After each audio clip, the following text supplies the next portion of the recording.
Alors j'ai toujours été passionnée et très curieuse de l'histoire de France et aussi des objets d'art. Et c'est pour ça que, naturellement, j'ai pensé à un métier qui pouvait regrouper un peu tout ça. Il faut être très volontaire et il faut être très passionné. Je pense que c'est les deux qualités qu'il faut pour pouvoir exercer ce métier, à la fois parce que les études sont très longues.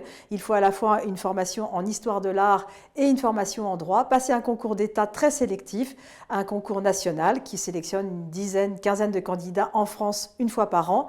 Et malgré toutes ces années d'études, il faut encore étudier, se documenter, être capable d'avoir une idée sur les objets du 10e au 20e siècle. Donc c'est des années de pratique des musées dans toute la France. Et le métier de commissaire-priseur est un moyen de vivre au milieu d'objets de toutes sortes, de ne pas en être propriétaire vraiment, mais de les passer entre un vendeur et un acheteur. Et c'est cet aspect-là que je trouve tout à fait intéressant dans ce métier, c'est découvrir des trésors, étudier des nouvelles pièces tous les jours, organiser des ventes aux enchères et vendre au plus offrant les objets qui me sont confiés à la vente. Rendez-vous le 14 mai pour la vente aux enchères à Ménil-Esnard. Vous allez voir, ça va être un événement formidable. Toute la ville est sur le coup.